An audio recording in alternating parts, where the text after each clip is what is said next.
welcome back to the Nimitoye Show. Thank you for tuning in. If you're new here, welcome. My name is Nimi. I plan on doing the part 2 of anger management tips today, but I felt I should talk about 10 tips on how to care for our mental health, considering what's going on in our country, Nigeria. A lot of things. Seriously, we just have a lot going on in our country, Nigeria, right now, and I feel like I should just talk about our mental health and how to stay sane. And if you're not aware, this month is actually Mental Health Awareness Month, and we know the Nigeria we live in today gives us so many reasons to feel mental distress. I am not about to increase the distress you feel by listing the reasons. You know them. We've been listening to news, we've been watching videos, we've been on social media. I don't know what is happening. But then, how have you been? Let me start with that. How have you been faring? How have you been holding up? Because I must commend you really for the strength you have displayed by holding on and standing tall through each day. It's not been easy really. And for the days you're barely able to stand, know that you are human and it's only human to need support. So call for reinforcement, backup or support whenever you need to. This lady that went for the supposed interview in Akwa Ibom State, Akwa Ibom State, her death hits me differently. I don't know why. Maybe it's because I served in that state or because I have a very good friend of mine happens to know her, or maybe because of the circumstances surrounding her death. It's really a sad one, a really, really sad one. I watched her funeral videos and I saw the pictures and I couldn't help but cry. I couldn't help but cry.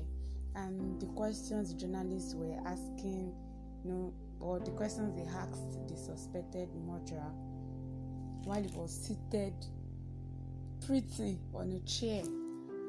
God, but then my heart was really heavy. It was really heavy. At some point, I was beginning to have chest pain, and I just had to go offline. Because I just couldn't take it. So I've just learned again that we need to surrender what we can't control. Really, we need to surrender what we can't control. I think I've done a podcast or a record on surrender what you can't control. Alright, so back to the tips on how to care for your mental health. And before I jump right into it, let me remind you about what mental health is. First off, according to WHO, health is a state of complete physical, mental, and social well-being, and not merely the absence of disease or infirmity. And mental health is a state of well-being in which an individual can cope with the normal stresses of life, can work productively, and is able to make a contribution to his or her community. Mental health affects how we think, it affects how we feel, it affects how we act. And when there's no balance in terms of your thinking process or feelings, it will definitely tell on how you do things or how you carry out.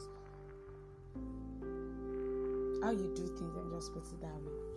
I want us to understand that mental health doesn't mean that someone is running mad. It doesn't mean that someone is mad. Yeah, everyone has mental health. We all do. Alright, so back to the tips. The first one I have here is value yourself and accept who you are. Treat yourself with kindness and respect. And avoid self-criticism. No pressure. Don't put yourself under any unnecessary pressure. Just treat yourself with kindness and accept yourself for who you are. And if you need to get better in anything, do it and do it at your own pace. Number 2, take care of your body. Your mental health and physical health, they are intertwined. There's no physical health without mental health and vice versa. Take care of your body by eating nutritious meals, drink plenty of water, exercise. And exercise actually helps decrease depression, anxiety, and it improves mood. And also, you should get you should get a good sleep at all times. Then number 3, quiet your mind. Lots of happenings around here and there. So you have to learn to quiet your mind by trying to meditate, you practice mindfulness, and stay off social media or news if you can, as much as you can. Stay off social media. You shouldn't say, okay, I just want to be updated about everything. All these things, they actually they take a toll on our mental health. And number 4, learn to manage stress. Stress is often unavoidable, but knowing what triggers your stress and how to cope is key in maintaining good mental health. So try to manage your responsibilities and worries. You can do that by making a list or schedule of when or how you can resolve each issue. Often if you break your worries and stressors and write them down, you realize that they are actually manageable. So you can just write them out. If you have a to-do list, how do I go about this? How do I go about this? And you resolve the issue one after the other. And number 5, get or ask for help when you need it. I want us to know that seeking help is a sign of strength, not a weakness. You should recognize when you're at your lowest or not feeling good and know when to ask for help. Last week Friday, after reading through the lady's story, her funeral pictures, videos, my heart felt so heavy, like very heavy. At some point, I was beginning to have chest pain. I just had to go offline. I played music just to sleep. But when I woke up, I was still not better. My heart was still very heavy. So I just had to reach out to a colleague who is also a counselor. I spoke my mind, I ranted. I was at my lowest and I needed to talk to someone. I didn't say, at least I'm a volunteer mental health counselor, I should be able to handle this. I realized that, okay, I needed to talk to someone and I reached out to someone to seek help. So it's not a sign of weakness. So there is no shame in asking someone for support if you are feeling low or stressed. Everyone goes through patches where they don't feel as good as they should. And number 6, connect with loved ones or people and be sociable. Keep in touch with people or loved ones. Make an effort to maintain a good relationship and talk to people whenever you get the chance. Do not be an isolate. And number 7, do things or care for others. Helping others isn't just good for the people you are helping.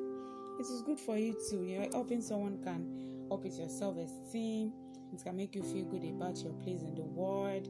And you could do that by you could try volunteering for a local charity or foundation, or just being friendly or neighborly. And number 8, do something you are good at or something you enjoy. Try to make time for doing the fun things that you enjoy. Try to set aside time to enjoy yourself. And number 9, ensure to always talk about your feelings. Speak your mind at all times. Or it's okay. Speak your mind at all times. It really helps. Just talk. You might not even need advice. You might just need to get that thing off your chest.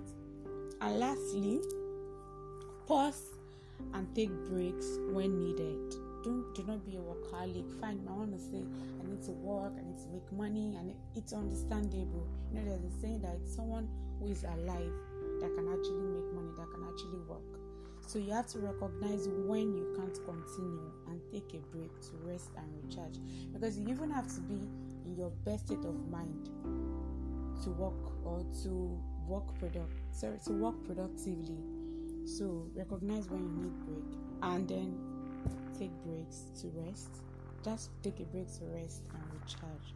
So I want us to understand that our mental health is as important as our physical health. As much as you are caring for your physical health, you have to also care for your mental health.